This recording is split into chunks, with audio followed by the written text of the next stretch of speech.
جی دوست السلام علیکم. آپ نے میری چینل سبسکرائب نہیں کیا تو پلیز میری چینل سبسکرائب کریں اور لائک بھی کریں. لالچی دوبی. ایک گاؤں میں ایک بہت ہی غریب دوبی رہتا تھا اور وہ اس کی بیوی دوبی گھاٹ پر کپڑے دھو کر سکھاتے اور یہی ان کی روزی روٹی کا ذریعہ تھا. دوبی غریب تو تھا لیکن حد درجہ لالچی تھی. اس وقت اس کے ذہن میں یہ بات سمائی رہتی تھی کہ کسی طرح بہت ساری دولت اکٹھی کر لے اور وہ راتوں رات سب سے امیر ہو جائے. وہ اپنی اس خواہش کی تکمیل کے لیے کسی بھی حد تک جانے کو تیار تھا. ایک دفعہ یوں ہوا کہ اس کی بیوی جب کہ کپڑے سیکھ رہی تھی تو اس نے دیکھا کہ آسمان سے ایک عجیب و غریب مخلوق اڑتی ہوتی آ رہی ہے جس کی بہت لمبی سی دم ہے. وہ عجیب سی چیز زمین پر اتری اور غائب ہو گئی. دوبی کی بیوی نے اس بات کو اپنا وہم سمجھا اور کسی سے ذکر نہ کیا. لیکن اگلے روز دوبی کی بیوی نے پھر وہی منظر دیکھا. شام کو اس نے اپنے خاوند کو ساری کہانی کے سنائی. اگلے روز دوبی بھی اس منظر کو دیکھنے وہاں موجود تھا. اپنے روزمرہ کے وقت کے مطابق وہی عجیب مخلوق پھر زمین پر اتری.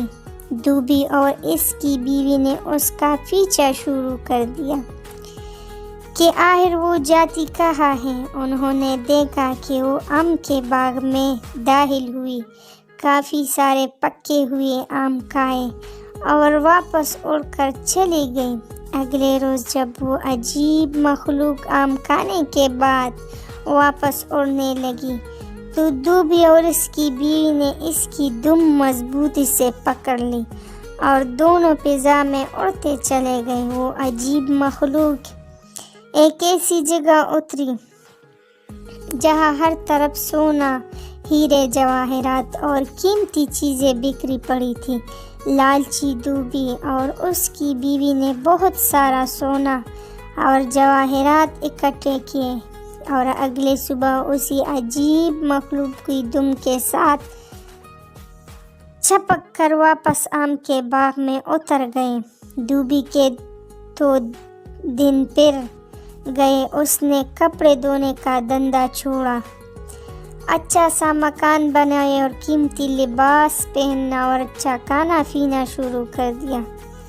آس پاس کے لوگ حیران تھے کہ آخر وہ کون سا معجزہ ہوا کہ ایک غریب دوبی راتوں رات اتنا مالدار ہو گیا. انہوں نے اس بات کا سراغ لینے کی بہت کوشش کی لیکن انہیں کوئی سراغ نہ ملا.